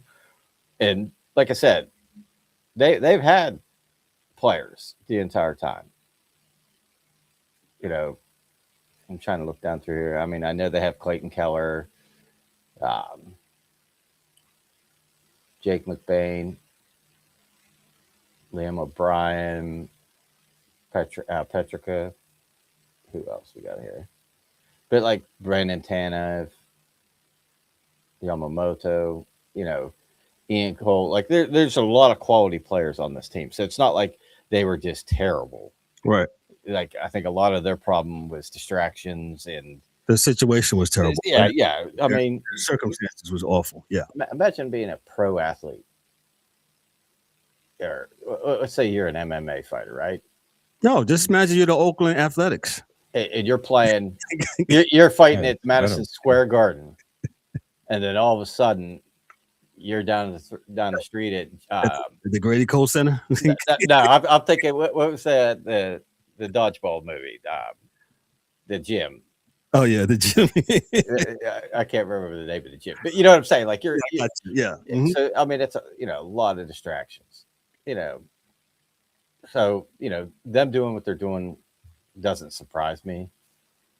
And you know, they sent Doan, that was Shane Doan's kid, from there and sent him to Buffalo, where he's flourished in Buffalo. So, you know, they've had good players, right? But a lot of these, you know, teams, we're going to have a lot of new teams this year. Like maybe sometimes firing the GM helps because Buffalo has just absolutely been bonkers. Like that's the kind of like I look at Utah. Like Buffalo's had really good players.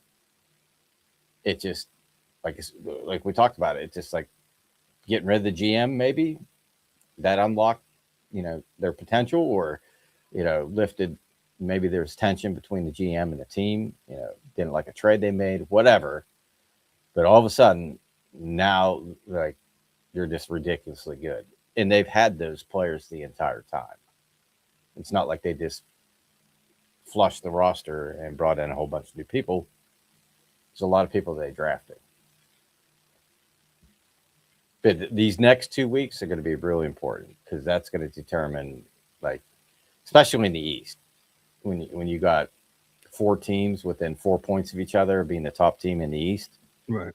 And that's, you know, going to be the difference between playing your divisional rival in the first round, like Pittsburgh. Like right now, we probably end up playing the Islanders. And, you know, that goes way, way back. I can still remember David Volek scoring an overtime winner against us. And that was probably the best Penguins team we ever had, talent-wise. I'm dead serious. Yeah, like they should have won 3 cups in a row.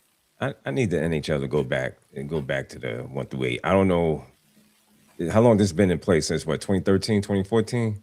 Something like that. It's been too long. Yeah, they need to go back because I just really just understood, like, I mean, so you are you really getting the best teams to at the end? Like, usually you want the best teams to get to the well, you're getting the best teams because you could have two of the wild card teams be from the same division.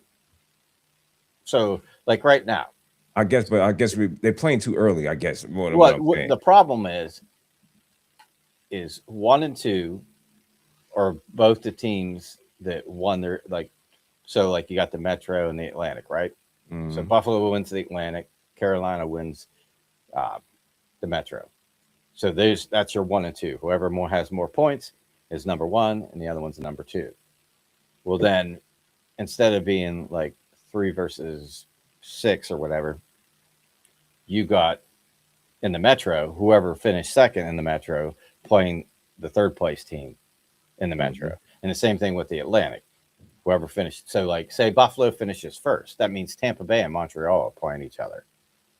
Where if you really broke this down, so Carolina would get Columbus, Buffalo would get the Islanders, Tampa Bay would get Pittsburgh, who they're playing right now, would get the Bruins. Boston.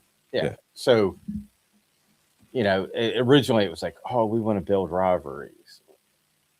Trust me, these guys have been playing each other long enough. Yeah.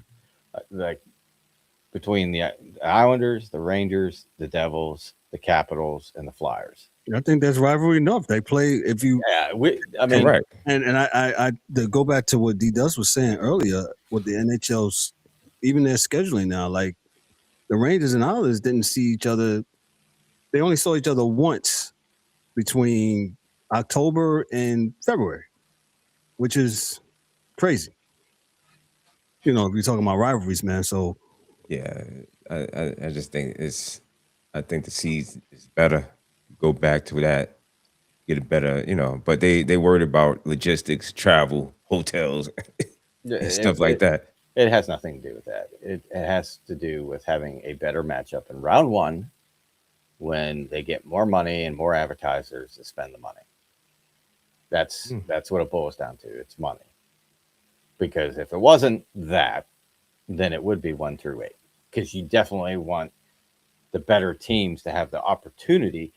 I mean, if you think of it this way, if you get down, like, say, the Final Four of basketball, men's or women's, right? Mm-hmm. You want the 4 number 1 seeds playing at the end, right? And that's some of these teams, or your number 2 and number 3 teams, aren't going to make it because they got to play each other. You're automatically so there's the potential that you're going to have one of the top 3 teams in each division bounced in the first round when they should be playing a 6th, 7th, or 8th seed team. Like, I don't know how the NBA does it because they got that play-in thing, and that kind of messes with the seedings. But I'm not sure if they just do 1 through 8 or how that. No, works. it doesn't mess with the seedings. It's just 7, Well, no, 7, you got 7, 8, 9, and playing. 10. 7, 8, 9, and 10 plays for 7 and 8, and it's just 1 through. Then it goes to 1 to 8. So it's like a play-in game, it doesn't mess with the seedings. Yeah. That's what I'm saying though. I don't because they have divisions too. Yeah. Like in the East, so and in the West. So I don't know who gets the number 1 seed, if it's 1 through 8 or if it's the division winners get 1 and 2. It's 1. It's 1 through 8 by record. Yes, and yeah. I'd rather it be that way because, like we talked about the last week, you got Anaheim and Edmonton in the playoffs, and one of them is going to win the division, which means they're going to get one of the 7. Well, they'll end up. There's no way in hell they're going to get the 8th seed. They'll have to play for the 7th seed because Colorado is going to get the other game. So it just doesn't. To me, it doesn't make sense. But money makes the world go around, right? Yep. Yeah. But yes, how that fight the other night, and that was a good tilt. Usually the goalies fight and they're like, those big sumo suits that blow up and you just run into each other. That's kind of where they are with all the padding and stuff they got on. But those two were absolutely throwing them. I was impressed. And then we talked about the week before with the the Matthews hit. Well, they had their little retribution in it, and it was kind of funny because they were talking on Sportsnet, and basically the way they divvied it out is the guy with the most games played got to make the decision who fought Gudis, and of course that's Ty Domi's kid, Max. So Max Domi actually, dropped 3 seconds in, and I don't know if anybody watched it or saw it. I saw it. That was Gudis saying, "I did wrong. I'm not going to throw back. Just punch me until you're done." And he literally did not throw a punch, and just took the punches, went down. He just took it. Yeah, he just took it. Talk about talk about taking it, boy. He was. And something got in the water with Max because he wasn't done after that. He went after the Russian kid later on in the corner, and he was still popping him when he was on the ground. I was like, hey, Max is mad. But they got their retribution. It probably won't be the last. I'm sure that'll carry over to next year, depending on if Gudis is still on Anaheim or where he goes. But it's interesting to see now you fire the GM in Toronto. Does that mean Craig Berube's, on the hot seat? Are they going to replace him? Because you know how it works. Usually a GM brings in his own coach. Yeah. So that'll be interesting to see. The other interesting thing will be, I heard some rumblings of possibly, them trading Austin Matthews, which I think is ridiculous. He, by far, is their best goal scorer. But at the same time, you could get a lot for him. I was about to say, you could get a lot for him. And you get a ton for him. But I don't know that they all end up doing that. We'll see what happens, once they get a new GM and everything and they figure out what they're going to do. But like pretty much all the games on the schedule have something to do with the playoffs, like the Buffalo-Ottawa game. Right now, Buffalo's up 1-0. They're still trying to get the top spot in the East, and Ottawa is, like we talked about earlier, 2 points behind Columbus. And Columbus is down 4-1. So, these other teams chasing Columbus, that's working in their favor to be able to catch back up. Gotcha. Anything else, Dan? No, other than if anybody's in the Charlotte area wants to go see some firemen and policemen beat each other up. 3:00, Bojangles. Ladies and gentlemen, he's dedicated hockey. Thank you, Dan, man. Yeah, y'all check out there. I don't know if it's gonna be like New York in the fire department, the police department, but no, it won't be that bad. Oh man! All right, Ryan, you're up. NBA, you got a couple teams clinching playoff berths. I saw part of my opening intro. I saw how Detroit has pretty much did like the Jeffersons. They're moving on up, and 2 years ago they was awful, and how they have been able to turn it around. So, wait a minute, before Ryan I got to give him his theme music. My theme.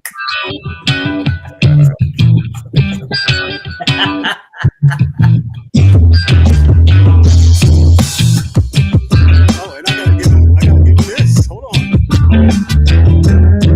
Hey. Crossover.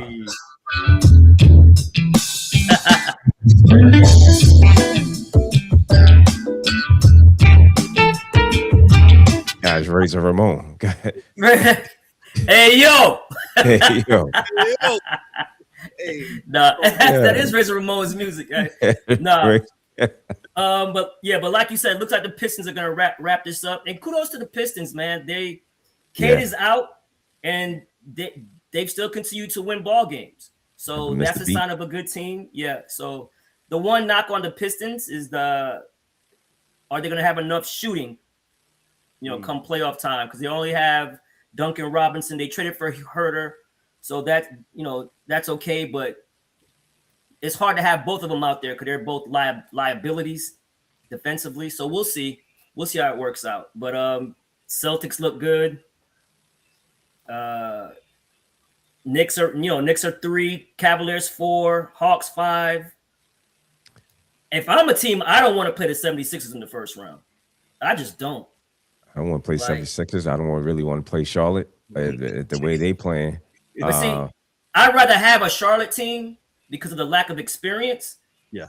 So give me them. You know, and they might fight you tooth and nail, just like how Detroit did the Knicks, right? Last year. They didn't have experience.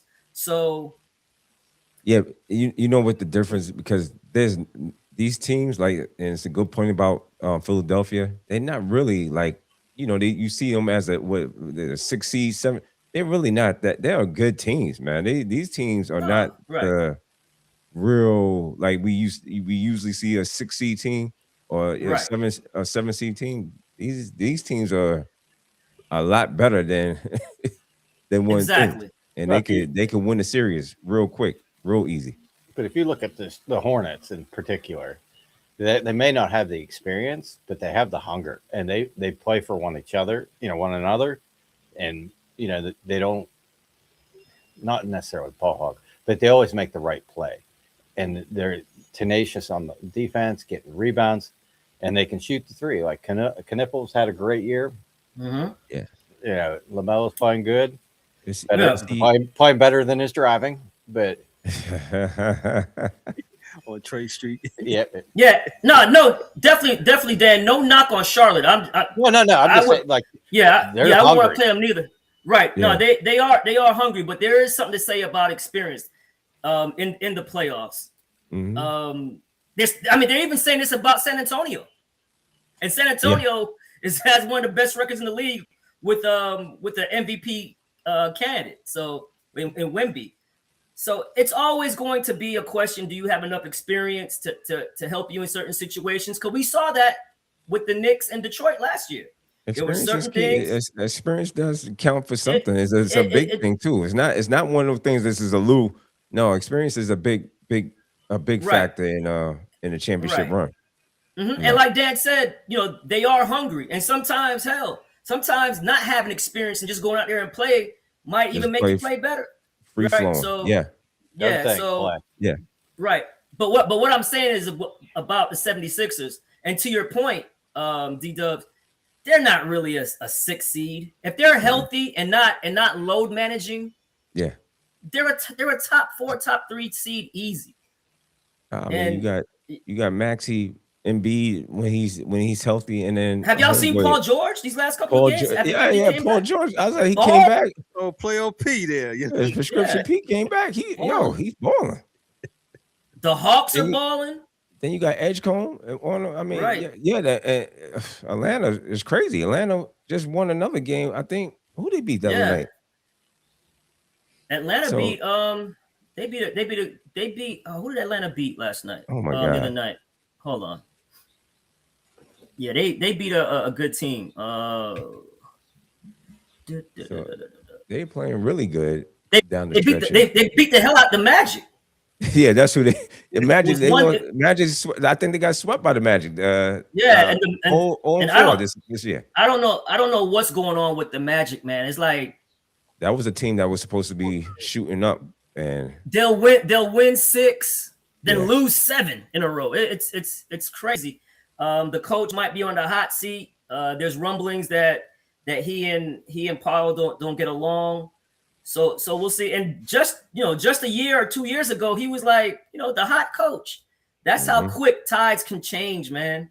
Ime, my team, the Rockets, the last 2 years, Ime can do nothing wrong, and now all of a sudden everybody hates him in Houston. The rumblings is everybody hates Kevin Durant in Houston, man. What's the deal with that, man? No, that's just Kevin Durant being That's just talk. Durant. Yeah, that's just talk. Okay. Kevin Durant's been phenomenal, to be honest with you. And not only that, I think he's only missed like 2 games and he's played the 3rd most minutes in the league at 37 years old. He's having a great season. But getting back to Orlando, you brought in Desmond Bane to help with the outside shooting. Now, Paulo's been missed a lot of games. Franz Wagner missed a lot of games. So that's going to derail their season a little bit. And you can tell they just can't get any chemistry going because of people missing games. Now, Franz just came back. So let's see if they can, turn things around and get hot for the playoffs. The Heat are struggling. Orlando's struggling. Like everybody kind of wants to play the Heat or Orlando or Toronto. Because I think Toronto, and I want to say Toronto just lost. They lost to the Kings, the Sacramento Kings, yesterday. So Boston yeah, beat Boston beat the hell out of the Heat last night. So you have a lot of teams jockeying for position. I know we talked a little bit on chat. We'll get with the Knicks and the Rockets on Tuesday night, and the Rockets just blitzed them off top, man. It was like 14-1. And I always tell you guys, it's a better draw if the Knicks can go to 4. And go to 4, and then maybe you can play your first round matchup will be against an Atlanta Hawks team. And then your second round matchup will be against Detroit. Because I'd rather that than playing what? Playing Philadelphia in the first round, and then going and playing Boston in the second round, where Boston now looks like the best team in the East with Tatum back. Right. So do you want Philly and Boston back to back? Now, kudos to the Knicks. They beat them last year, both of them, or 2 years ago. So yeah, so we'll see, man. It's just a better draw, but the Knicks just, you can tell from the outset, man. They didn't even care about that game. And I hear a lot of people always saying, well, maybe they're just waiting for the playoffs. But what have the Knicks won to have that mindset to turn to flip a switch and be like, oh, it's the playoffs now. Now we can play. Never won anything. That's a very good point that you right. You need to be playing every game like it's game 7, so to speak. Yeah, and when you did win something, you should have on it and didn't want to put the banner in the We still won't put the banner up. No, man, don't start that shit. No, I'm just saying, man. I'm like, but what I'm saying is like, yeah, I got you. If OKC had that mentality, cool. They just won a championship. If Denver had that mentality, cool. They won a championship. If a team like Golden State, who said, hey, let me just get in and get to the playoffs, they've won championships. You can't be the Knicks and be like, hey, yeah, we're just waiting for the playoffs. Because I'm hearing that from a lot of people. They're bored. Bored of what? Nah, I don't believe that. And anybody that believes that, they're crazy. That is absolutely crazy talk, because they haven't done nothing to earn that, have that type of attitude. Yeah. You understand? So, we'll see. We'll see. But I think you're right about that. As the better option is, right now they're 2 games ahead of Cleveland right now. So I don't know, with 6 games left. I think 6 or 5 games left, if I'm not mistaken. Yeah, like 1.5 games up on Cleveland. Now we'll see. We'll see, because the Knicks had a stretch where they were playing a bunch of below 500 teams, and they won those games. And they won them games. You're supposed to win those games. And then they ended up playing the last 3 teams. They played Charlotte, Rockets, playoff teams. Playoff teams, and they lost both by double digits. So they beat the Grizzlies last night. Yeah, yep. So we'll see what their mindset is. Do they want to stay at 3? Because I really believe, man, that fourth spot is a good spot for them, man. It's a good spot for them. And not only that, we don't know what Cade's gonna be like. Because remember, it's a collapsed lung. They say he's gonna be reevaluated in 1 more week. Well, the playoffs is in 2 weeks. Right? So with a collapsed lung, this is not a broken finger or something with your shooting hand where you can still kind of move around and ride the bike and still get your cardio in and get your wind and your legs underneath you. He hasn't ran. Yeah. So you know what I'm saying? So that's concerning. Now, kudos to the Pistons for winning these games and not skipping a beat. Kudos to them. But that's very concerning to me. That's why I said, man, that 4th spot, and we'll see too. We'll see do the Cavaliers want to stay in 4? You know what I mean? And because they just got blown out by a team. I think did Denver beat them, or somebody beat them last night. Beat them really good. Yeah. So yes. Let me ask you something, right? as I had the standings up, you guys, your team, the Rockets, you said concerned about them. As it looks like now, if the playoffs were to start today, y'all play Denver. Any concern about that? Yes, I'm really concerned. I'd rather play the Lakers. I know the Lakers just beat us in that head-to-head back-to-back games in Houston, and they just beat us.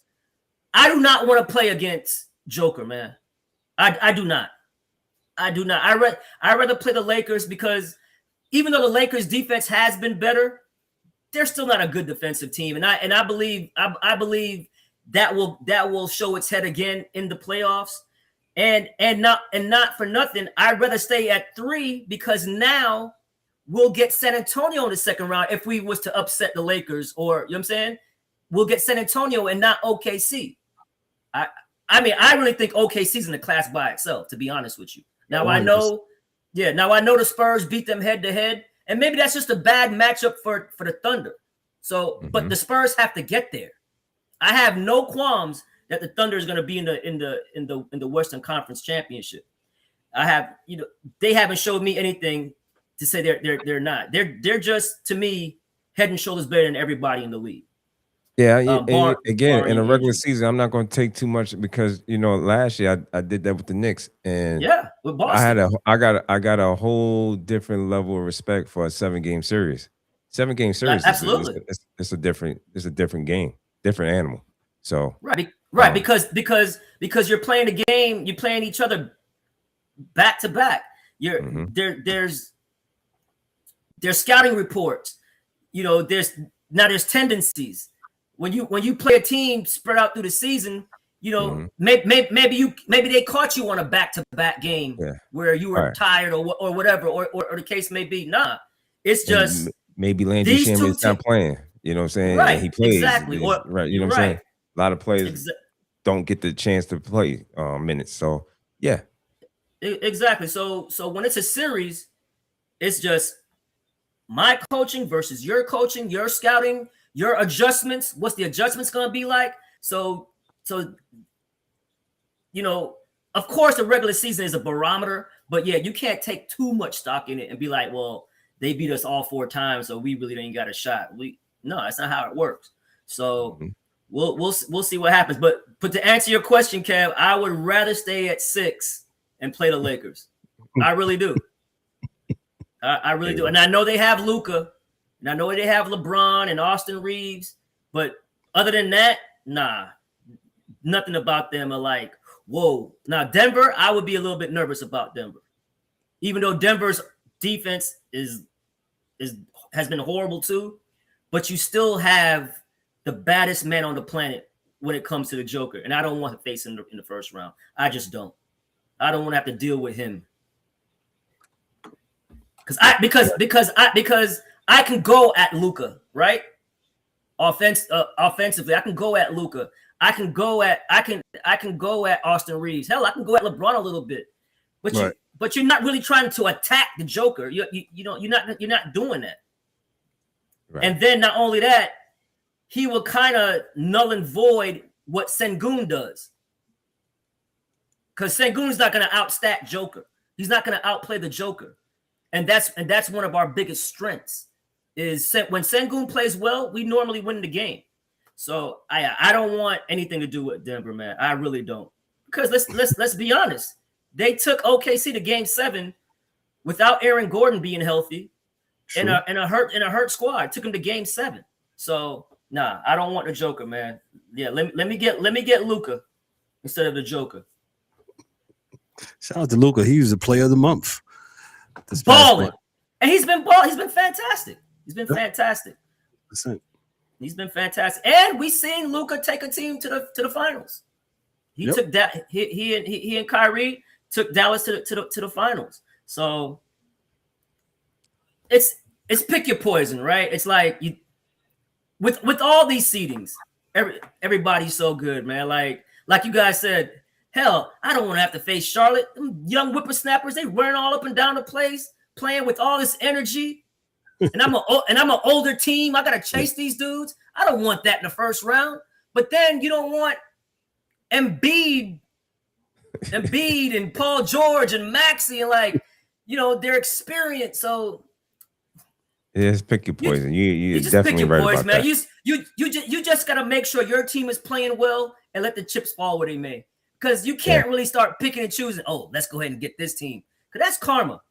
That's karma. Karma will come back and bite you in the ass when you start doing stuff like that. Yeah. So just play well. Just play the games that's in front of you. Exactly. If you have ambitions of being the champion, you're gonna have to beat everybody anyway. Yep. So Facts. Yep. Anything else, Ryan, for the NBA? Yes. Gotcha. Oh no, I'm done with the NBA, but I know Dan and I are probably gonna be watching this, man. The WNBA expansion draft is tomorrow at 3:30. Let me just explain to the viewers how it's set up. All right. Okay, so 3:30. It's a weird time, but go ahead. It's a weird time. I'm like 3:30 p.m. 3:30. But the reason why they did that, remember, it's on ESPN, and ESPN has the women's Final Four games tomorrow, so they can't do it in prime time. Right? That makes sense. Yeah, so they can't do it this whole weekend because it's all Final Four stuff. Final Four. Okay. Yeah, so we all know this is Portland Fire, the Toronto Tempo, to build their inaugural rosters. This two-round draft features 13 existing teams protecting only 5 players. So all 13 teams in the WNBA can protect 5 players, leaving others available for selection. Portland has the first pick, and it'll be like a snake draft. So Portland will get the first pick, and then they'll just keep rotating. And the way it's set up, the format is 2 rounds, up to 6 picks per team each round. So that's 12 players. So basically the 2 expansion teams will have a roster of 6 to start with, right? And the protection rules, like I said, the existing teams can protect 5 players, more restrictive than last year's expansion draft when they could protect 6. But now it's because 2 teams. Now it's 5. Question. Yeah. Anybody not protected that's surprised? That's anybody that's caught. It hasn't come out yet. Has come out yet. Okay. Hasn't come out yet. Now, yeah, tomorrow we'll know. Tomorrow we'll know who's been. Okay. Right. Tomorrow we'll know. But we all know who the core players are going to be. We know Asia's a free agent. She's core, so she's not going anywhere. Chelsea Gray. I know Stewie and Nescu for the Liberty announced that they're staying in New York. So and remember the expansion draft, you can't go after the top tier players, right? Like they're gonna get protected. Mm-hmm. Like it's the lower tier players. And when I say lower, I'm not trying to discredit them. They're just not the upper echelon. Yeah, like it makes sense. Yeah, like your Sophie Cunninghams, and there might who might get drafted. I'm pretty sure she's gonna get picked if she's not protected by but she's a free agent though, right? Mm-hmm. So, but there is a way that you can protect a free agent. They have to announce that they're signing with you, and but it looks like Indiana is gonna probably let her walk. And here's a key thing too, on the free agent aspect of it all. I know Dan had some questions about this as well. It's like each new team may select one potential unrestricted free agent and offer a supermax contract worth up to $1.5 million. Right?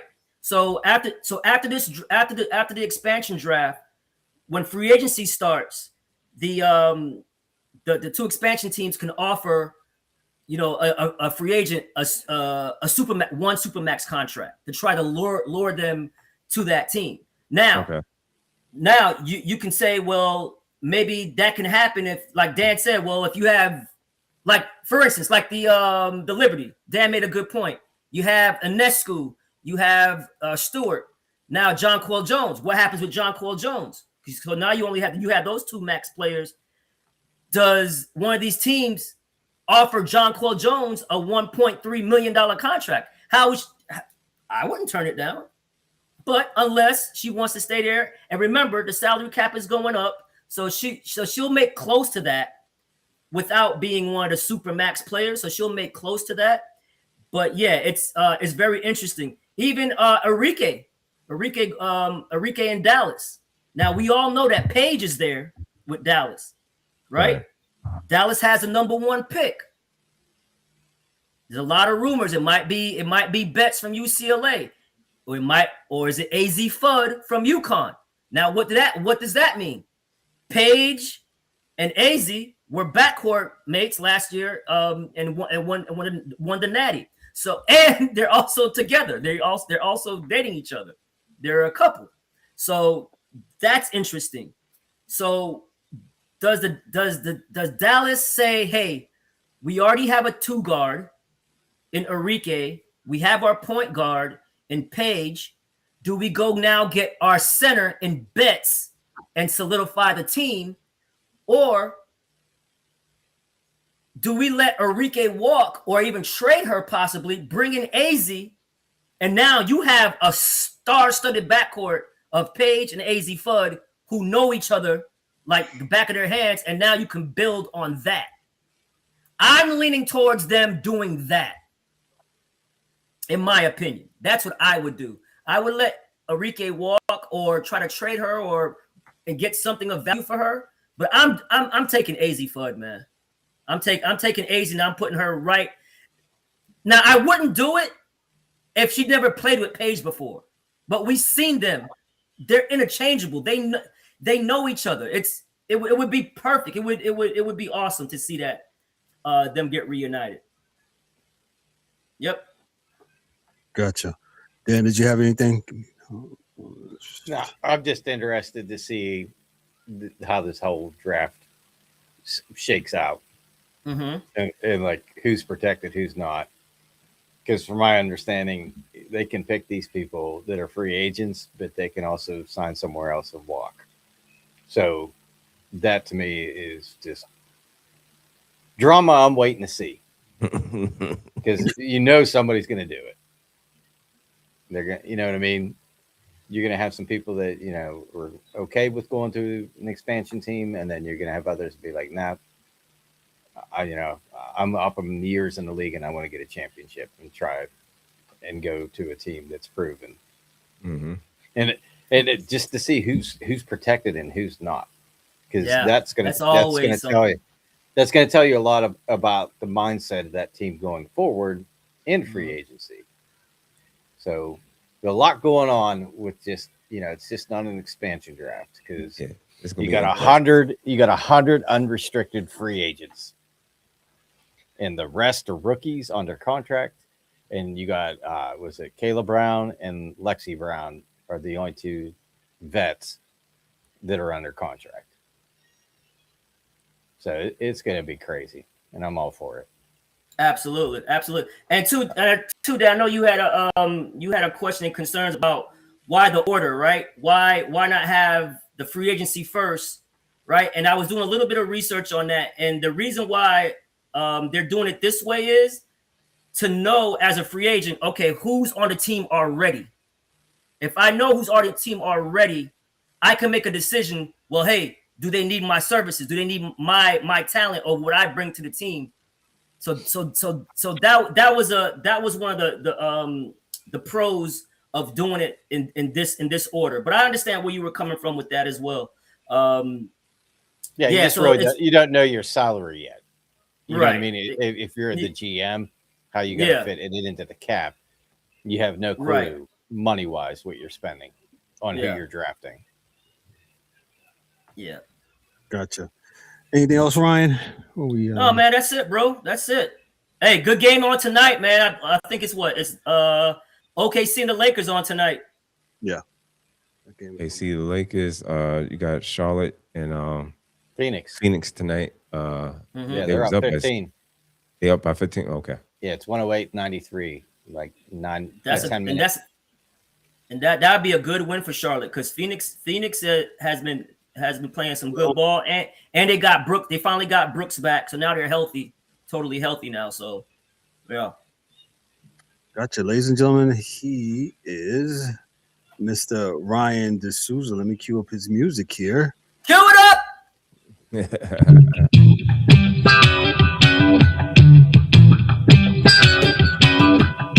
I want to put on a mink coat. out when I hear this.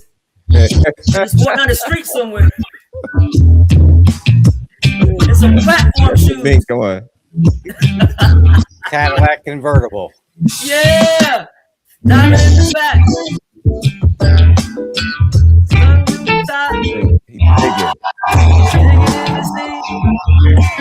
He digging. Yeah, man.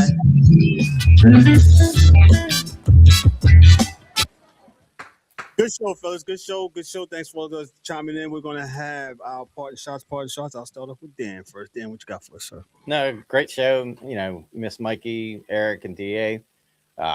Action-packed weekend coming up. Starting tomorrow. You got the expansion draft and the Final Four. Another Final Four on Saturday, and then you got the charity game Saturday too. Then we got the finals on Sunday and Monday. Shout out to the Pirates. They weren't completely stupid. They called up Connor Griffin already. They did. He's going to be number 6 in your program, so look out for him. Hoping to him to bring a lot to the team. I don't even know why they sent them down. They should have let them come up. Yeah. Who knows? Maybe they wanted to see how bad Treliving was going to be, and they kind of figured out like, yeah, we can't. Not with all the money we just spent. We need to get him up here. And rumor mill is they're trying to sign him. I think 9 years, 140 mil. Try to lock him down. So him and Skeens get locked down. That'd be excellent for the Pirates. Oh, okay. So the owner's finally listening. Yep. And it's the internet. So Yeah, he's got that belt to his ass. Yeah. and I don't know if you saw that the Pirates they brought out the orange construction cone. I think when they went to Cincinnati, they found it in the parking lot and brought it in, and that's their little celebration.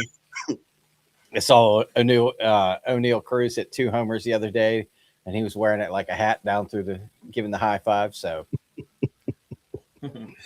appreciate you. That's awesome. I'm looking forward to hopefully them having a great season. Yep. Shout out to the Pittsburgh Pirates, one of the charter franchises of the National League, man. So shout out to the Pirates, man. D-Dubs, what you got for us, sir? Yo, nothing much, man. Enjoy the weekend. Happy holidays. Enjoy the sports weekend. Yeah, man.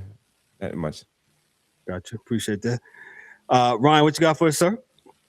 Man, Final Four, NCAA women's basketball tomorrow. We have the first game.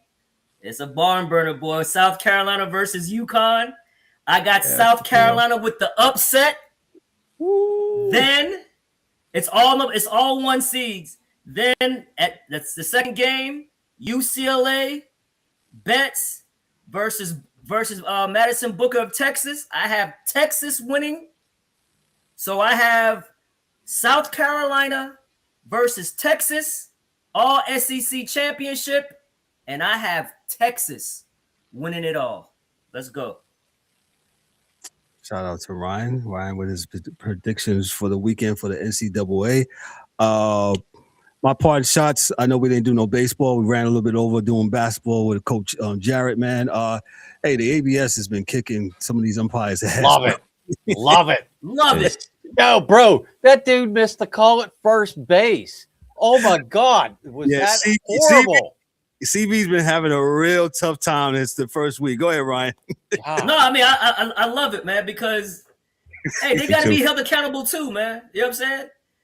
And one dude missed 20 calls, man. It was 20. I like it because if you keep getting it right, you just keep going until you get it wrong, and then you have no more. But I like that. You shouldn't be okay. Like NBA, you only get 2 challenges a game. Well, if you miss the first one, then you don't have any. But if you get the first one, then you have your second one. But why should I be punished if the ref is making the bad call? You know what I'm saying? Like just like the other day where the dude stepped on first base and he wasn't even, they showed the picture. He's looking where the ball went. He didn't even look at the guy touching first base. Like that is egregious. Like, right. You should even if you're wrong, you shouldn't get penalized for that because that was just terrible. Ryan, that's a very good point. And I think the other leagues will probably mimic Major League Baseball in that because I'm like you. Why should I get penalized? I've gotten it right. Well, I think in the hockey you can keep doing it until you're wrong. Okay, all right. So the NHL has it where you can do it wrong, but yeah, I'm yeah. So the NBA, NFL is not like that because it takes so long. The NBA replays is so long. NFL replays is so. The NFL has gotten better now with the what's it called, the eye or the whatever, I don't know, the replay booth, at somewhere, wherever. Yeah. So all I can say is I love the fact that they put that shit on the Jumbotron in the entire building. It's almost like, if anything, this will help train the umpires to be better at calling balls and strikes. Like, it's going to take a couple months, but I think if this keeps happening, you're going to see them get better at actually calling balls and strikes. For the most part, they're pretty good. They're pretty good for the most part. Yeah, I mean, no more. There's a couple. You say this is my strike zone. This is how I call it. Oh no, right? It's not how you gonna call it. In that boxer, you're gonna get embarrassed. That's not how you gonna call it no more. It's kind of the argument me and Ryan was having with the WBC, and I was saying, hey, that's that guy's strike zone. But like D-Dub said, not no more. This will squash that. No more. Right. He calls it real. What do you mean he calls it roll? It's probably between the armpits and the knees. The strike zone should be the strike zone, not what you think it is. You know what I'm saying? Hey, listen. You know what I mean? But Dan is right. It's almost like I haven't lived in Roman Coliseum times, but they put it on the screen and people either they do this, they cry. Yeah, Mr. Buckner is going to get it right eventually. Yeah, CB brought the shout out. He's been having a tough time with it, man. He had it in that Pirates series, and then like you said, he missed the call the other night with the base Milwaukee, where the guy touched first base. Yeah, and he said he didn't touch it, and they called him out. I'm like, what are we doing? You weren't even looking. You watched where the baseball went. Listen, shout out to all the fellas, man. Shout out to Mike. Shout out to E. Shout out to the DA. Shout out to Alvin, man. So like the fella said, it's a great sports weekend, man. Enjoy your sports, man. So listen, we're going to get on out of here, man. Thanks for all those that's been chiming in and that's been listening, man. This is the Sports Chasers, man. On behalf of myself, I'm Kevin O'Warren, your host and moderator, for Ryan D'Souza, for Darryl D-Dubs Warren, for Dan K, the hockey dude, and the rest of the fellas. This is the Sports Chasers. Y'all be good, be great, be blessed. Hey, we'll catch you on Monday. Y'all take it easy. Peace. You've been locked in with Sports Chasers, where conversation doesn't follow trends, it follows the game. If you rock with the discussion, tap in, subscribe, and join the community that keeps sports real. Until next time, stay locked, stay sharp, and keep chasing sports the right way.